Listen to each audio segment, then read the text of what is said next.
ನಮಸ್ಕಾರ ಎಲ್ಲ ರೈತ ಮಿತ್ರರಿಗೆ. ಇವತ್ತು ನೀವು ನೋಡ್ತೀರಿ ಇದು ಬಯರ್ ಸೆಮ್ನಿಸ್ ಕಂಪ್ನಿಯ ದಿಲ್ಕಶ್ ವಾಟರ್ ಮೆಲನ್ ಅದ. 65 ದಿವಸಕ್ಕೆ ಇದು ಹಾರ್ವೆಸ್ಟ್ ಆಲತ್ತದ. ಇದ್ರದ್ದು ಕಿಪ್ಪಿಂಗ್ ಕ್ವಾಲಿಟಿ ಆಗಿರ್ಬೋದು, ಇದ್ರ ಫ್ರೂಟ್ ಕ್ವಾಲಿಟಿ ಆಗಿರ್ಬೋದು, ಮತ್ತು ನಿಮಗೆ ಇದ್ರ ರೆಡ್ಡು ಮತ್ತು ಕಾಯಿ ಶೇಪು ನೀವು ಇದು ನೋಡ್ಬೋದು. ಇಲ್ಲಿ ಇದು ಇವತ್ತು 8 ರೂಪಾಯಿಗೆ ಮಾರ್ಯದ. ಆಲ್ರೆಡಿ ನಿನ್ನ ಫಸ್ಟ್ ಕಟ್ಟಿಂಗ್ದಾಗ 20 ಟನ್ ಆಲ್ರೆಡಿ ಹೋಗ್ಯದ. ಒಂದು 1.5 ಎಕರೆ ಪ್ಲಾಟ್ ಅದ. ಸೊ ಇನ್ನೂ ಇಲ್ಲಿ ಕಟ್ಟಿಂಗ್ ಆಲತ್ತದ. ಇನ್ನು ಇಲ್ಲಿ ಫಸ್ಟ್ ಕಟ್ಟಿಂಗೇ ನಡೆದದ. ಈ ಮೂಲಕ ನಾ ರೈತರಿಗೆ ಏನು ಹೇಳಕ್ಕೆ ಇಷ್ಟಪಡ್ತೇನೆ ಅಂದ್ರೆ, ಭಾಳಷ್ಟು ಮಾರ್ಕೆಟ್ದಾಗ ಭಾಳಷ್ಟು ವೆರೈಟಿ ಬಂದವ್ರಿ ಈ ವರ್ಷ. ಆದರೂ ದಿಲ್ಕಶೇ ಯಾಕೆ ಹಚ್ಚಬೇಕು ಅಂತ ನಾ ಈ ರೈತರಿಗೆ ಹೇಳಕ್ಕೆ ಇಷ್ಟಪಡ್ತೇನೆ ಅಂದ್ರೆ, ದಿಲ್ಕಶ್ದಾಗ ಏನು ಖಾಸಿಯತ್ ಅದ ಅಂದ್ರೆ, ಫಸ್ಟ್ ಪಾಯಿಂಟ್ ಏನದ ಇಳುವರಿ ರೀ.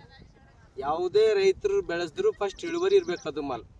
ದಿಲ್ಕಶ್ಗೆ ಬೇರೆ ವೆರೈಟಿಗಳಿಗೆ ಕಂಪೇರಿಂಗ್ ಮಾಡಿದ್ರೆ ದಿಲ್ಕಶಲ್ಲಿ ಮಿನಿಮಮ್ 4 ರಿಂದ 5 ಟನ್ ಹೆಚ್ಚಿಗೆ ಇಳುವರಿ ಅದ. ಇದು ನಂದು ಇಚ್ಛೆಂದು ಹೇಳತ್ತಿಲ್ಲ, ಸರಿ ಸುಮಾರು 3 ವರ್ಷದಿಂದ ರೈತರು ಏನಿಲ್ಲ ಅಂದ್ರೆ 1000 ರೈತರು ಹಾಕಿದಂಥ ಫಾರ್ಮರ್ ಫೀಡ್ಬ್ಯಾಕ್ ತೊಗೊಂಡಿದ್ದೆವು. ಅದರ 90% ಫಾರ್ಮರ್ ಹೇಳಿದ್ದು, ಸರ್ ಬೇರೆ ವೆರೈಟಿ ಹಾಕಿದಾಗ ನಮಗೆ ಅದಕ್ಕೆ ಇಳುವರಿ ಕಂಪೇರ್ ಮಾಡಿದಾಗ ಮಿನಿಮಮ್ 4 ರಿಂದ 5 ಟನ್ ಎಕ್ಸ್ಟ್ರಾ ಇಳುವರಿ ಬಂದದ. ಯಾಕೆ ಎಕ್ಸ್ಟ್ರಾ ಇಳುವರಿ ಬರ್ತದಂದ್ರೆ, ರೈತರಿಗೆ ಇದ್ರ ಫ್ರೂಟ್ ಎವರೇಜ್ ಬಂದು 2 kg ಹಿಡ್ಕೊಂಡು 5.5 kg ತನಕ, ಲಾಸ್ಟ್ 6 kg ತನಕ ಇರ್ತದೆ. ಈಗ ನೀವು ನೋಡ್ತೀರಿ ಭಾಳಷ್ಟು ವೆರೈಟಿ ಅವ ಮಾರ್ಕೆಟ್ದಾಗ. ಎಲ್ಲರೂ ಹೊಲ ತುಂಬ ನೋಡಿದ್ರೆ ಒಂದು 7 ಕಿಲೋ 8 ಕಿಲೋ ಕಾಯಿ ಫೋಟೋಗಳು ಕಾಣ್ತಾವೆ ನಿಮಗೆ. ಬಟ್ ಅದು ಹೊಲ ತುಂಬ 8 ಕಿಲೋ 7 ಕಿಲೋ ಕಾಯಿಗಳು ಎವರೇಜ್ ಇರಲ್ರಿ. ಎವರೇಜ್ ಕಾಯಿ ಏನಿರ್ಬೇಕಂದ್ರೆ 2 ರಿಂದ 5 kg ತನಕ ಇರಬೇಕು. ಅದು ಇತ್ತು ಅಂದ್ರೆ ನಿಮಗೆ ಬಿಗ್ ಬಾಸ್ಕೆಟು, ರಿಲಯನ್ಸು ಇಂಥದಕ್ಕೆಲ್ಲ ಒಳ್ಳೆ ರೇಟ್ ಕೊಡ್ತಾರೆ ವೆಂಡರ್ಗಳು.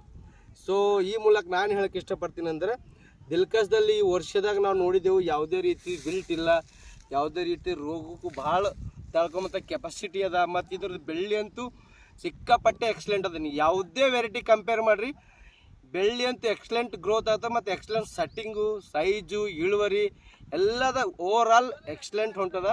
ಸೊ ಎಲ್ಲ ರೈತರು ಮಳೆಗಾಲದಾಗೂ ಬೆಳಿಬೋದು, ಇದು ಚಳಿಗಾಲ ಬೇಸಿಗೆ 3 ಕಾಲದಲ್ಲಿ ಬೆಳೆಯೋಂಥ ವೆರೈಟಿ ಅದ. ಸೊ ಈ ಮೂಲಕ ಎಲ್ಲ ರೈತ ಬಾಂಧವರು ನೀವು ದಿಲ್ಕಶ್ ಹಾಕ್ರಿ, ದಿಲ್ ಖುಷಿಯಾಗಿರಿ. Thank you very much.